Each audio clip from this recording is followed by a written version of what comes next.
시청자 여러분 안녕하십니까. 점심시간 종합뉴스 뉴스에일 라이브 오늘 준비한 소식으로 힘차게 시작합니다. 국민의힘 당권 주자들의 2차 TV 토론회에서도 원희룡 한동훈 후보가 도를 넘는 감정 싸움으로 난타전을 벌였습니다. 이런 가운데 여당 내에서도 당을 망치려고 전당대회를 하는 것이냐며 선거 후 심리적 분당 사태까지 우려된다는 지적이 나오고 있습니다. 민주당 당대표 선거에 출마한 김두관 전 의원이 이재명 전 대표를 한 자릿수 차로 추격하고 있다는 여론조사 결과가 나왔습니다. 하지만 민주당 지지층 여론조사에서는 이재명 전 대표가 대세론을 이어갔습니다. 자세한 수치는 잠시 후에 확인해 드리겠습니다. 야당 주도로 국회 법제사법위원회의 탄핵 청원 청문회가 예정된 가운데 윤 대통령 탄핵 추진에 반대하는 국회 국민청원 동의도 5만 명을 돌파해 법사위에 회부됐습니다. 정청래 법사위원장은 공평하게 탄핵 반대 청문회도 열자고 제안했습니다. 먹방 유튜버 쯔양이 전 남자친구로부터 4년 동안 폭력과 불법 촬영 등을 당했다고 밝힌 가운데 일부 유튜버들이 관련 사실을 약점 잡아 쯔양에게서 돈을 뜯어내려 했다는 의혹이 제기됐습니다. 검찰은 이들이 실제로 돈을 뜯을 계획을 세웠는지 조사하기로 했습니다. 저는 잠시 후에 다시 찾아오겠습니다.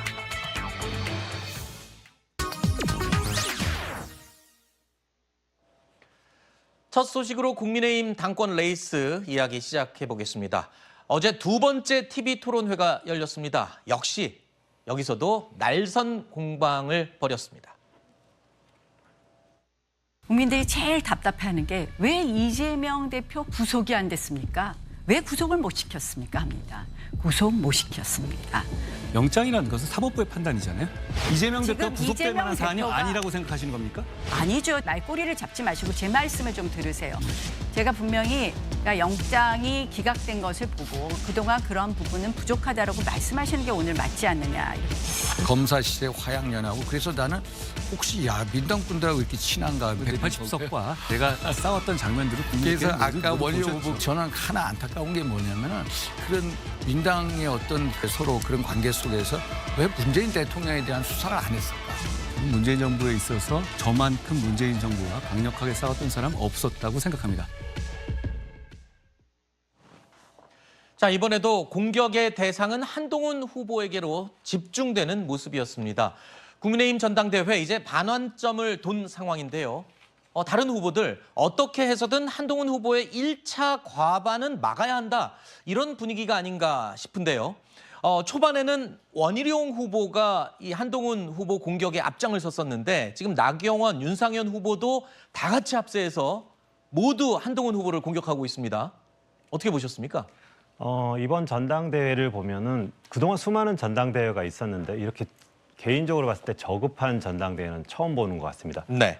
그리고 주변에 이제 이 정치권에 오래 계셨던 분들도 같이 공감하는 바인데 지금 문제는 뭐냐면 이 전당대회에서 던진 이슈가 전당대회를 치르는 당도 무너뜨리고 또 결국은 용산까지도 치명타를 입히는 그런 이슈를 복합적인 폭발성 있는 이슈인데 이거를 잘못 던진 거에서 이미 예견됐던 일이고요. 네. 근데 이게 지금 이제 이 격화되는 양상은 뭐 공동 추격전을 벌인다라는 느낌보다는 처음에 던진 것과는 다른 양상으로 전개되어 있어서 다시 말해서 한 후보한테 던졌는데 그쪽에서 타격이 와야 되는데 반대로 용산도 타격을 입고 이렇게 가는 부분에 대해서 지금 그리고 기대했던 효과는 안 나오는 부분에 대해서 절박감이 많이 표현된 것이 아닌가.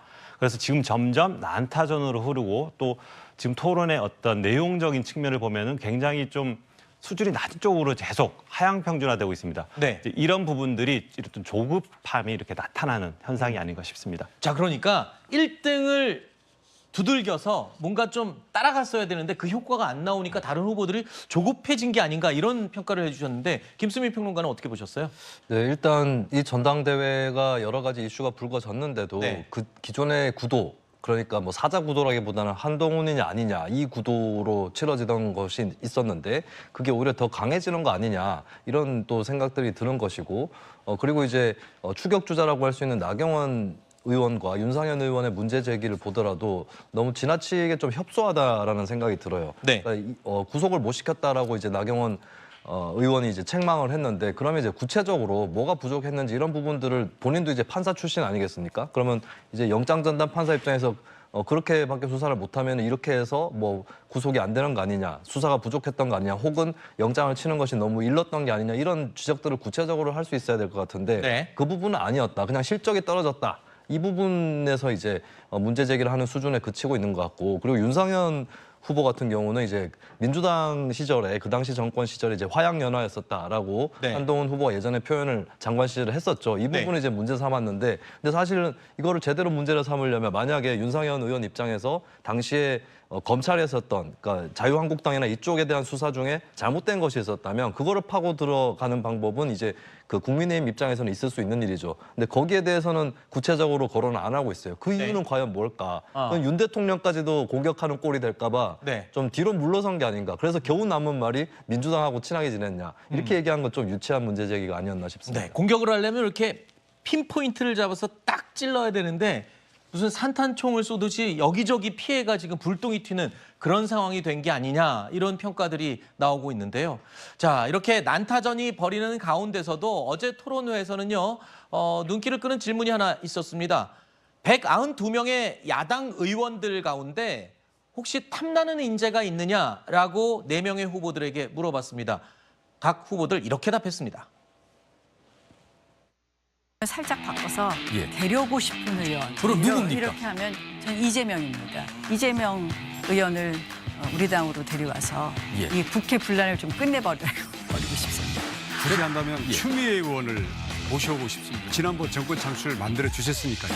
그 비법을 잘 우리 이번에 적용해서 정권 재창출에 역이용할 수 있지 않을까. 저는 정성호 의원을 뽑겠습니다. 이제 저하고 가장 친한 친구이자 의리, 소신 있고 합리적인 할만한 사람인데 하나 공통점이 뭐가 있냐면은 대중적 인지도가 낮습니다. 우원식 국회의장을 모셔오겠습니다. 그분이 지금 국회 폭거를 막아야 될 국회의장으로서 임무를 다하고 계시지 않습니다. 그분을 모셔와서 우리 주호영 국회 부의장이 그걸 막도록 하겠습니다.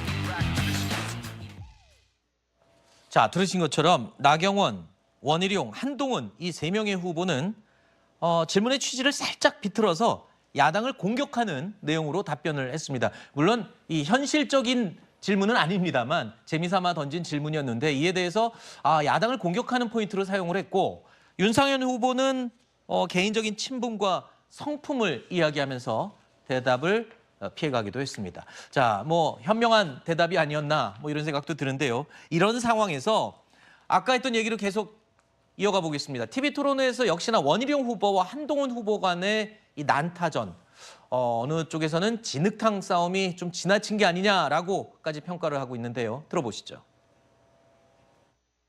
본인 입으로 제 가장 가까운 가족 철을 말하는 건데요. 공천에 개입했다고 말씀하셨습니다. 국민의 미래에서 도저히 한동훈 우리 위원장의 가족을 포함한 주변 인물들, 측근들의 관여를 빼고는 자, 좋습니다. 설명할 자, 수 없는 그러니까 공천이 자행됐기 CBS에서 때문에 나온 당의 제 처가 상징입니다. 관여된 게 어떤 부분인지 말씀해 주셔야죠. 지금 제가 구체적인 사실관계를 얘기하면 우리 다 가까운 분들인데 뭐 증거 조작하실 겁니까? 다 부인할 거 아닙니까? 그래서 저는 자 그만두시고 객관적인 그만하시고요. 당무 자, 감찰을 좋습니다. 통해서 밝히자. 좋습니다. 김의겸 씨는 녹음이라도 틀었어요. 저는 원희룡 후보가 김의겸 후보보다 더 못한 것 같아요. 그냥 던져놓고 다음 넘어가고 이런 식의 구태 정치 정말 그만둬야 한다. 들으신 이런 말싸움은 계속 이어졌습니다. 거짓말이면 책임을 질 거냐, 또 어떻게 책임을 질 거냐, 이런 식으로 말에 꼬리에 꼬리를 무는 설전이 계속 이어졌습니다. 계속 보시죠. 만약에 이게 거짓말이라는 게 만약에 드러나면 어떻게 책임지시겠습니까? 저보고 이제 사퇴하라고 그러셨잖아요. 저는 확실한 말이니까 말씀드릴게요. 저는 사퇴하겠습니다. 원 후보님 어떻게 하시겠어요? 저도 책임지겠습니다. 어떻게 책임지시겠어요? 저도 그에 상응한 모든 어떻게 상응하는 자, 식은 말고 제 주도권입니다. 아니야 자, 사퇴. 두 저는 번째. 사퇴한다고 했잖아요. 제 주도권입니다. 사실이 아니면 본인은 어떻게 책임지실 거예요? 저한테 사퇴하라고 그랬고 저는 사퇴 정계 은퇴 얘기했죠. 본인도 후보 사퇴 그리고 정계 은퇴 괜찮으세요? 약속하시죠. 예스 or 노. 좋아하시잖아요. 예스 or 노. 저도 같이 예스 or 노. 책임지겠습니다. 예스 or 노 하면 예스 하신 거예요? 예. 그러면 그만두셔야 될 거예요. 저건 다 사실이 아니니까요. 원희룡 후보는 의혹을 제기를 하면서 날을 세웠습니다. 하지만 한동훈 후보는 들으신 것처럼 근거를 내놔라 라면서 강하게 맞받아쳤는데요. 그 과정에서 청담동 술자리 의혹을 제기했던 김의겸 전 의원 이름까지 거론이 된 겁니다. 감정 섞인 표현들이 계속 이어지면서 결국에 정책 토론이나 비전은 제시하지 못하고 말싸움만 남은 게 아니냐라는 비판도 있었는데요. 그런데 기억에 남는 거는 의혹을 제기한 원희룡 후보가 글쎄요, 명확하게 근거를 제시하지는 좀 못했다. 아는 건가요? 못한 건가요?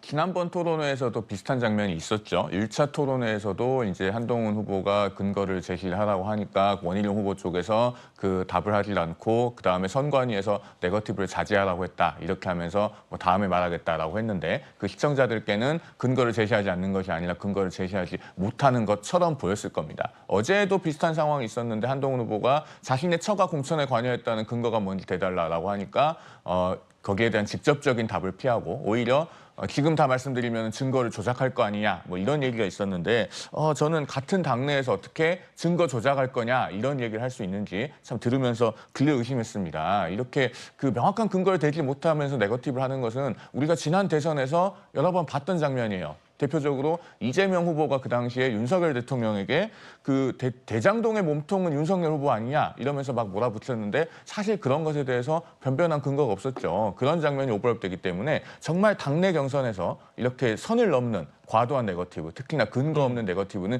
지양돼야 된다. 그런 말씀을 드립니다. 근데 원희룡 후보가 아까 그랬어요. 지금 제시한 의혹들에 대해서 근거를 제시를 하니까 당무감찰을 통해서 밝혀내자라고 얘기를 했습니다. 근데 이런 것도 당무감찰로 밝혀내는 경우가 있나요? 당무감찰 가려면 뭐 최소한의 근거나 뭔가 의혹이 나와야죠. 그러니까 네. 그래서 지금 한동훈 후보도 뭔가 내놔라. 그렇다면은 당무감찰을 뭐 받겠다고 할진 모르겠으나 뭐가 있어야지 당무감찰도 이어지는 겁니다. 뭐 당에 있는 기구라고 해서 뭐 아무거나 다 얘기한다고 감찰로 이어질 수는 있는 건 아니죠. 그러니까 네. 최소한의 근거가 있어야 되는데 저는 말씀드리고 싶은 게 이건 근거가 있을 수 없다는 말씀을 드린 겁니다. 아, 뭐냐면 그래요? 비례대표 공천 과정에서 비례대표 공천 과정에 원래 수많은 사람들이 지원을 하고 비례대표 공관위에서 그거를 각자 여러 명 10명이 넘는 심사위원이 심사를 하고 네. 종합 토론을 통해서 이건 국민의힘이나 저희 민주당에 똑같습니다. 네. 비례대표 공천 과정은 그렇게 되는데 그 안에서 뭐 순위 조정이나 뭐 아니면 뭐 그런 것들이 이루어질 수는 있으나 그런 것들은 종합적으로 같이 하거든요. 그렇기 때문에 누군가가 개인이 찍어서 이 사람을 올려라 이런 식으로 이루어진다는 거는 결국 대리인을 통해서 있을 수밖에 없는데 그런 과정이 얼마나 많습니까? 이거 어떻게 밝힙니까? 밝힐 수가 없다는 거. 밝힐 수 없는 거를 지금 원희룡 후보가 내세우고 있기 때문에 저는 원희룡 후보한테 오히려 말씀드리고 싶은 거는 근거가 차고 넘치는 최혜병 특검에 대해서는 그렇게 반대하시면서 근거 하나 제시 못하는 이것 갖고 당무감찰 하자는 게 얼마나 본인이 내로남불을 하고 계신지를 좀 되돌아봐 줬으면 좋겠다 예. 말씀드리고 싶습니다. 참 좀 그 얘기하시면서 또 이제 야당 예. 최상병 특검 얘기까지 이어서 붙여주셨습니다. 자, 이렇게 말싸움과 감정 싸움이 계속 이어지다 보니까요. 이번 토론회에서는요. 심지어 색깔론까지 등장했습니다. 소통을 했다는 분이 뭐 극소수인데요. 근데 우연히 예를 들어서 김경률라든지 진중권 또 그렇게 같이 왔던 뭐 정의당 참여연대 인사들 이런 부분과는 매우 활발하고요. 매우 활발하다는 아니, 말씀 제 근거는 질문이 어디서 아직 안 나온 얘기예요? 끝났습니다. 민청학년 주동자셨던 이모부님 계시죠. 땅 신영복 예를 들어서 김어준 또는 유인태 이런 분들이 한동훈 후보에 대해서 열렬히 지지하고 아니 제가 거짓말 묻겠습니다. 하시면 김어준이 저를 지지한다고. 아니 왜 이렇고요? 봐주십시오. 후보는 김어준이 저를 지지한다고 이런 뭐 얘기했네요. 기반을 둔 강남 좌파인가 이런 문제가 제기되는 경우가 있거든요. 아니라면 이 자리를 통해서 해소를 해주십시오. 원희룡 후보야말로 운동권 출신 아니었습니까? 극렬 저 운동권. 운동권입니다. 그렇죠. 저는 네. 운동권이었던 적이 없는데요. 자, 이 통상 색깔론이라고 하면 여당과 야당이 다툴 때 나올 수 있는 그런 공격 포인트일 텐데 보수 정당 내에서 같은 이 후보들끼리 색깔론이 나온 겁니다. 일각에서는 이 정도면 거의 자해 수준이 아니냐라고까지 평가를 했는데요. 승부의 세계가 원래 냉정한 법이긴 하지만 이 정도까지의 충돌은 좀 너무 지나치다라는 평가까지 나오고 있습니다. 자, 그런데요. 이 TV 토론회에서만 이렇게 격렬하게 부딪힌 게 아니고 이 두 후보의 뒤끝은 토론회가 끝난 뒤에도 계속 이어졌습니다. 직접 관여하지 않았던 사람으로서 육하 원칙까지 정확히 제기하라고요? 내부 고발할 때 진짜 뭐 녹음하고 다 몰래카메라 찍고 이렇게 하지 않으면 고발 못하는 겁니까? 그 결과를 가지고 책임져야 된다면 저는 그에 상응한 어떤 책임도 지겠습니다. 자꾸 말 끼고 답변을 안 하고 메신저 공격만 하잖아요. 근거를 말 안 할 뿐만 아니라 논란이 뭔지도 얘기를 안 하잖아요. 그게 맞다면 제가 얘기했잖아요. 저는 그만한다고. 근데 끝까지 책임진다는 말만 하다가 마지막에 제가 예스, 오와 노 물었을 때 예스 하신 거죠? 갑자기 원희룡 후보한테 이틀 만에 무슨 일이 생긴 겁니까? 저를 지금 떨어뜨리는 게 목표 아닌가요? 국민의힘 이 당대표 후보들 간의 이런 싸움을 보면서 거대 야당이 오히려 반사이익을 지금 누리고 있다라는 말도 나오고 있죠. 전당대회가 끝나고 나면 이건 다 같이 죽는 공멸이 올 수도 있다라는 우려까지 당내에서 나오고 있습니다.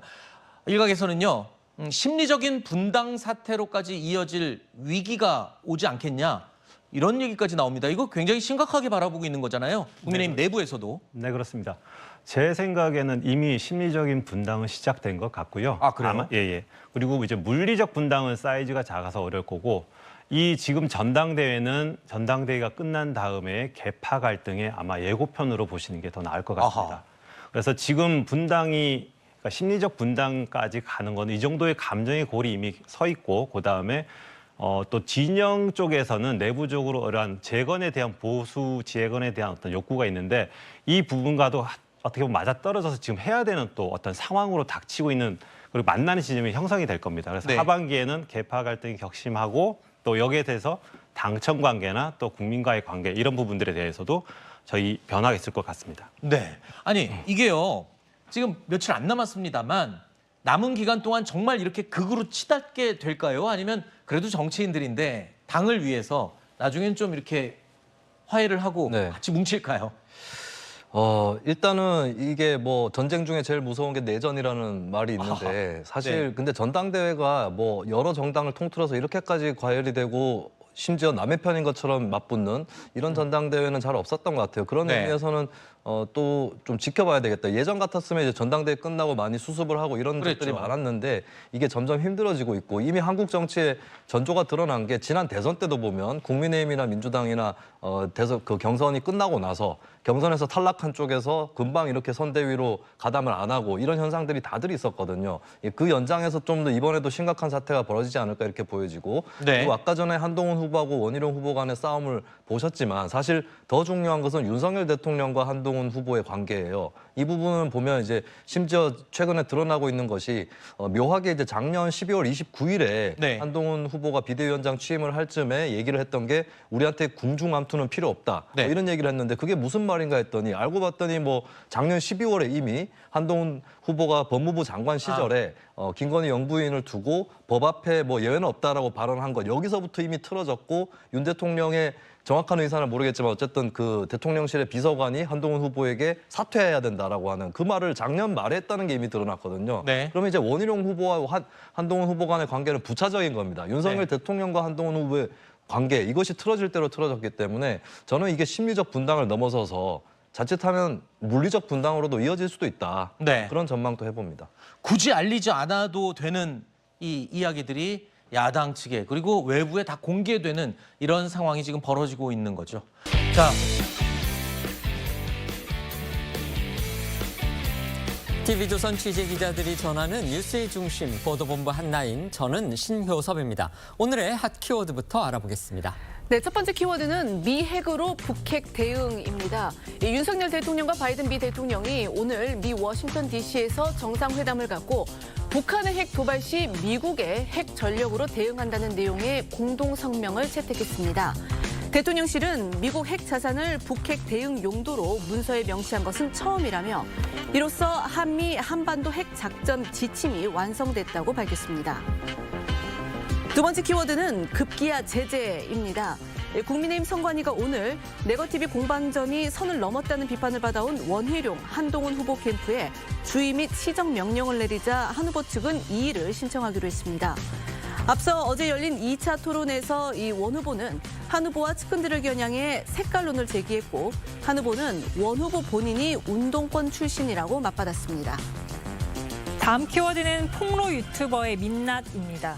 폭로 전문, 이른바 사이버 레커 계열 유튜버들이 다른 유튜버의 약점을 잡아 돈을 뜯어내려 했다는 의혹이 제기돼 검찰이 수사에 나섰습니다. 구독자 수가 1,000만 명을 넘는 먹방 유튜버 쯔양이 폭로 전문 유튜버들로부터 자신의 과거 사생활 문제를 들춰내겠다며 협박을 받았다고 폭로한 게 발단이 됐습니다.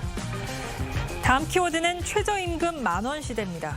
최저임금위원회가 표결 끝에 내년도 최저임금을 1030원으로 결정했습니다. 월급으론 209만 원 정도인데 최저임금 사상 처음으로 10,000원을 돌파했지만 인상률은 올해 대비 1.7%로 역대 두 번째로 낮은 수준입니다. 네, 5번째 키워드는 노인의 나라입니다. 행정안전부는 10일 기준으로 65세 이상 주민등록 인구가 1,062명으로 전체 주민등록 인구의 19.5%를 차지한다고 밝혔습니다. 인구 5명당 1명이 65세 이상 노인이라는 의미여서 우리나라가 본격적으로 초고령 사회에 진입했다는 평이 나옵니다. 마지막 키워드 치명적 말실수입니다. 인지력 논란으로 대선 후보 사퇴 압박을 받고 있는 바이든 미국 대통령이 어제 시간 11일 외교 행사 등에서 우크라이나 젤렌스킨 대통령을 러시아 푸틴 대통령으로, 해리스 부통령을 트럼프 전 대통령으로 부르는 실수를 저질렀습니다. 바이든은 기자회견에서 신경학적 검사를 받을 의향까지 밝히며 대선 완주 의사를 강조했지만 미 언론들은 치명적 말실수라고 지적했습니다. 자폭 전당대회, 자해 전당대회 이런 말까지 듣고 있는 국민의힘 전당대회 상황부터 짚어보겠습니다. 김건희 여사 문자 파동으로 불이 붙은 네거티브전이 한동훈 후보의 사천 의혹에 이어서 색깔론 공방으로까지 치닫고 있습니다. 상황이 심각해지자 오늘 국민의힘 선관위는 원희룡, 한동훈 후보에게 첫 옐로 카드를 꺼내들었습니다. 네, 원희룡 후보는 그동안 이 김 여사 문자 파동 등 한동훈 후보를 겨냥한 의혹들을 적극 제기해 왔었습니다. 하지만 앞서 이 당 선관위의 경고를 받아들여 네거티브를 하지 않겠다 선언하기도 했지만 하루 만에 다시 공세로 전환하고 이 한 후보의 사천 의혹 등을 더욱 강하게 제기하고 있는데요. 한 후보 역시 참지 않고 있습니다. 이 원 후보를 향해서 다중인격 같은 구태 정치다, 오물을 뿌리고 다닌다 이런 등의 거친 표현을 써가면서 반박을 했고요. 급기야 어제 열렸던 2차 TV 토론에서는 두 후보가 색깔론 공방과 이 사천 의혹 공방 등을 주고받으면서 정계 은퇴까지 거론하며 강하게 충돌했습니다. 이에 국민의힘 선거관리위원회는요, 오늘 오전 이 언론 공지를 통해서 원희룡 후보와 한동훈 후보에게 주의 및 시정명령 제재 조치 공문을 발송했다라고 밝혔는데요. 원 후보와 한 후보가 이 후보제 공정 경쟁 의무를 규정한 이 당규 5조, 그리고 이 선거 과정에서 흑색 선전과 인신 공격 등을 못하도록 한 당규 35조를 어겼다라고 설명을 했습니다. 또 이번에는 1단계인 이 주의 시정 명령에 그쳤지만 다음 단계인 경고나 윤리위원회 회부를 받게 되면 합동연설회나 대담 참여 등 이런 곳에서 실제 불이익을 받을 수도 있다는 게 이 당 선관위의 설명입니다. 하지만 한동훈 후보 측은요, 이 같은 당 선관위의 결정에 대해서 이의를 신청하겠다고 했습니다. 네, 한 후보 캠프는 원 후보 캠프 측에서 제기한 의혹에 대해 반박하는 차원으로 답변했을 뿐 우리 측의 네거티브는 없었다며 제재를 받아들이면 네거티브를 했다고 인정하는 것이 된다고 주장했고요. 오늘 오후 당 선관위에 이의 신청을 할 예정으로 알려졌습니다. 격화되는 네거티브 전에 당 지도부 역시 우려를 표했는데요. 추경호 원내대표는 오늘 오전 열린 원내대책회의에서 진흙탕 전당대회라는 혹평을 듣지 않도록 각 후보자와 캠프는 상호 비방을 자제해달라고 촉구했습니다. 추 원내대표 목소리 들어보시겠습니다. 요즘 우리 국민들께 제일 걱정을 많이 끼쳐드리고 있는 것이 대한축구협회와 국민의힘 전당대회라는 말이 들려옵니다. 더 이상 후보자 간 갈 때까지 가보자는 식의 막말과 진흙탕 싸움 선거라는 혹평을 듣지 않도록 각 후보자와 캠프는 선당 후사 정신으로 상호 비방을 자제하고 당원과 국민의 눈높이에 맞는 선거운동을 전개해 주시기 바랍니다. 두 당권 주자를 향한 첫 번째 옐로 카드가 나온 가운데서요. 잠시 후인 오후 2시부터는요. 국민의힘의 최대 지지 기반으로 꼽히는 지역이죠. 대구에서 대구 경북 지역 합 합동연설회가 열립니다. 과연 오늘은 후보들이 상호 비방을 자제할지 정말 주목됩니다. 네, 이번 전당대회에서 대구 경북 당원 선거인단이 전체 당원 선거인단의 20% 이상을 차지하는 만큼 각 후보들 그 어느 때보다 보수 정체성을 강조하면서 당심에 호소할 걸로 보입니다. 당 선관위가 원희룡 한동훈 후보를 정식으로 제재한 만큼 오늘 합동연설회에서는 네거티브 공세가 다소 수그러들지 않겠냐 이런 예상도 나오는데요. 오늘 연설회가 열리는 이 대구가 박근혜 전 대통령의 전 지역구이자 사저가 있는 지역이란 점에서 후보들은 한 후보가 검찰 재직 시절 박 전 대통령과 보수 정권 인사들을 수사했던 점을 집중 공격할 수도 있고요. 이렇게 될 경우 오늘도 역시 공방이 과열될 가능성도 있습니다. 앞서 잠깐 전해드렸지만요. 당 선관위가 공식 제재 결정까지 내린 가장 결정적인 이유, 바로 어제 열렸던 2차 TV 토론 때문이었던 것으로 알려졌습니다. 역시 가장 뜨겁게 맞붙은 사람 원희룡 그리고 한동훈 후보였고요. 이 보수 정당의 당대표를 가리는 전당대회 토론에서 대진보 진영 공격의 무기였던 이른바 색깔론 공방이 나온 것도 모자라서 이 한 후보 가족에 대한 색깔론까지 등장을 해서 정말 보는 사람들을 낯뜨겁게 만들었다. 이런 비판이 쏟아졌습니다. 어제 열린 2차 TV 토론 내용 좀 더 자세히 전해주시죠. 네, 포문을 연 건 원희룡 후보였습니다. 원 후보는 이 토론 개시 후 첫 인사말에서부터 이 한 후보 관련 이른바 3대 의혹을 제기하며 포문을 열었고요. 본 토론에서는 한 후보가 이 참여연대 출신인 김경률 회계사나 정의당 당원 출신인 진중권 교수와 가깝지 않느냐며 이 색깔론을 꺼내 들었습니다. 원 후보는 특히 이 한 후보의 이모부가 이 박정희 정권 시절 대표적인 학생 운동권 조직이죠. 이 전국 민주 청년 학생 총연맹, 그러니까 이 민청학년 사건의 주동자고, 한 후보의 장인도 검찰 경력은 있지만 민주당뿐 아니냐 이러면서 한 후보의 가족까지 이 색깔론으로 언급하고 나선 겁니다. 한 후보는요, 이런 원 후보의 공세에 철진한 색깔론이다, 황당하다 이런 반응을 보였고요. 오히려 원 후보가 그 운동권 출신 아니냐 이렇게 역공을 펴기도 했습니다. 실제로 원희룡 후보 이제 서울대 법대 재학 시절에 전두환 독재 정권에 맞서서 학생운동 그리고 노동운동에 적극 참여했습니다. 경찰 수배 받기도 했었고요. 본격적인 노동운동을 위해서 학교를 그만두고 노동자로 위장 취업을 한 그런 일도 있었습니다. 네, 두 후보의 색깔론 공방 영상으로 보시겠습니다. 운동권에서 전향한 좌파들, 그리고 문재인 정부의 잔당들과 함께 큰 그림을 그리는 겁니까? 예를 들어서 김경률, 진중권, 또 그렇게 같이 왔던 뭐 정의당, 참여연대 인사들, 이런 부분과는 매우 활발하고요. 그 민청학년 주동자셨던 이모분이 계시죠. 장인 어른께서도 뭐 여러 가지 검찰 경력은 있지만 민주당 분이시죠. 김어준 또는 유인태, 이런 분들이 한동훈 후보에 대해서 열렬히 지지하고. 김어준이 저를 지지한다고요? 아니, 왜 이 보수의 지형 자체를 재편하기 위한 누군가의 큰 그림 속에서 앞에 아이돌로 내세워진 게 아닌가? 강남 좌파인가? 원희룡 후보야말로 운동권 출신 아니었습니까? 저 운동권입니다. 그렇죠. 저는 네. 운동권이었던 적이 없는데요. 제 이모부님하고는 저는 20여 년간 본 적도 없어요. 저를 어떻게든 좌파 몰이를 하시는데요. 아, 정말 2024년에 국민의힘의 전당대회에서 이런 얘기 나오는 거 정말로 황당한 얘기입니다. 이모부님을 한 번도 본 적이 없습니까? 20여 년간 저는 본 적 없습니다. 그것도 조사하셨어요? 아니요, 조사를 안 했죠. 어떻게 가족관계 내부를 조사합니까? 참고로 원희룡 후보가 거론한 이 한동훈 후보의 장인은요, 김대중 정부 시절에 대검 공안부장을 지냈던 진형구 전 고검장입니다. 원 후보는 이제 이분을 민주당 사람 아니냐 지금 이렇게 몰아세운 겁니다. 원희룡 후보, 한동훈 후보를 향해서 이른바 사천 의혹도 거듭 꺼내 들었습니다. 한동훈 후보 앞서 자신을 상대로 이 청담동 술자리 의혹을 꺼내 들었던 김의겸 전 민주당 의원까지 소환해서 원 후보를 직격하고 나섰습니다. 네, 원 후보는 앞서도 한 후보가 비대위원장 시절 가족 등과 비례대표 공천을 논의했다는 이른바 사천 의혹을 제기했었는데요. 어제 열린 2차 TV 토론에서도 사천 의혹과 함께 김 여사 문자에서 촉발된 댓글팀 의혹, 김경률 회계사 금감원장 추천 의혹을 한 후보 관련 3대 의혹으로 묶어 공세를 펼쳤고요. 특히 사천 의혹과 관련해서는 구체적인 인물들까지 거론하며 한 후보에게 함께 당무 감찰을 받자고 주장했습니다. 이에 한 후보는 아무런 근거도 없이 원 후보가 의혹을 제기하고 있다며 앵커님 말씀하신 대로 자신에게 청담동 술자리 의혹을 제기했던 김의겸 전 의원을 소환했는데요. 한 후보는 김 전 의원은 관련 녹취 파일이라도 틀었다며 원 후보가 김 전 의원보다 더 못한 것 같다고 직격했습니다. 해당 공방도 들어보시겠습니다.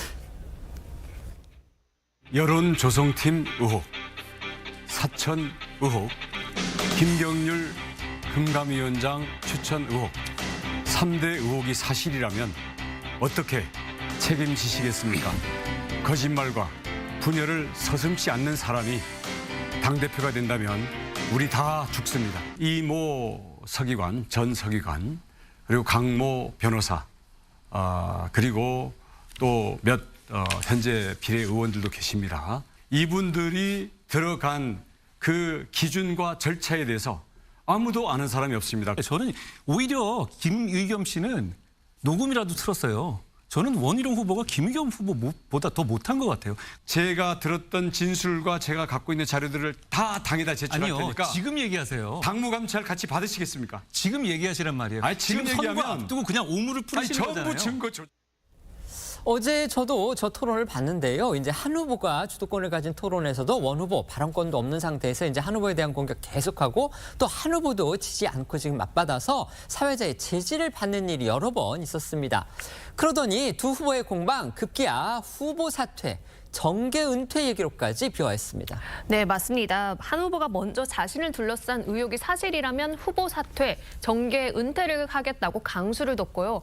원 후보에게도 의혹이 사실이 아니라면 후보 사퇴, 정계 은퇴로 책임지겠냐고 압박하자 원 후보 역시 응수한 건데요. 한번 들어보시겠습니다. 이 두 명과 제 처가 아는 사이다. 일면식이라도 있다. 제가 정계 은퇴하겠습니다.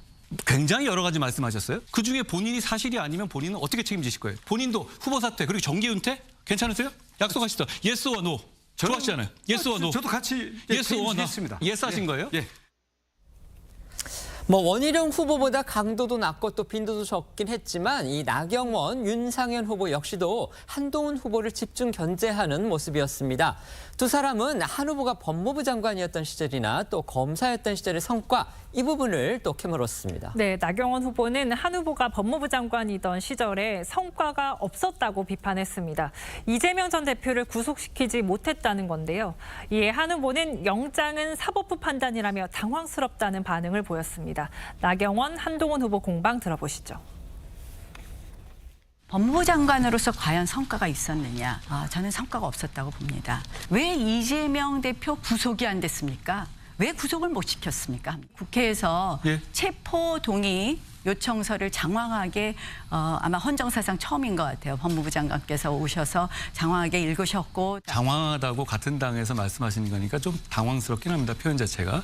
영장이라는 것은 사법부의 판단이잖아요.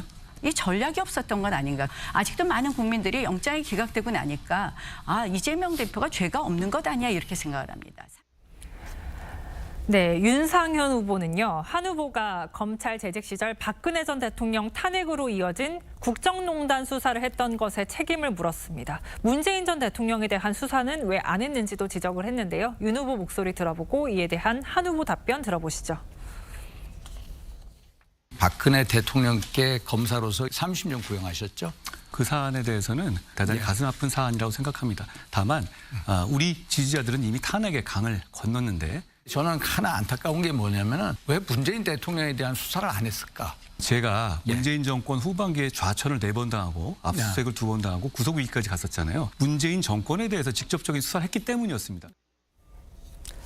객관적 입장에서 본다면요. 아무리 여당 내부의 이 당권 토론이라고 해도 전국으로 생중계되는 자리에서 법무부 장관 시절에 왜 야당 대표 구속하지 못했느냐, 또 상대당 출신 대통령을 왜 수사하지 않았느냐 이렇게 추궁하는 건 결국 검찰의 정치 중립, 독립적 수사 원칙 이거 공공연하게 무시할 수도 있는 거 아니냐 이렇게 지금 비춰졌기 때문에 솔직히 듣는 입장에서는 매우 거북했다 이런 점도 말씀을 드리겠습니다.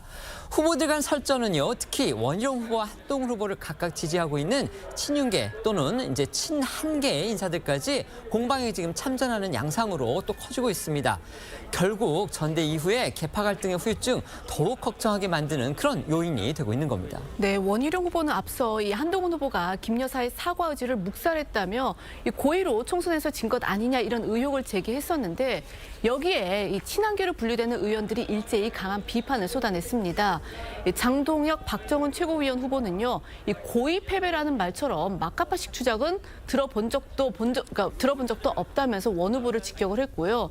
또 친한계로 분류되는 배현진 의원도 원 후보가 총선 때 인천 계양을에 출마해서 이재명 전 대표에게 패했던 것을 언급을 하면서 원 후보도 이 전 대표에게 고의로진 것이냐 이렇게 반문하기도 했습니다.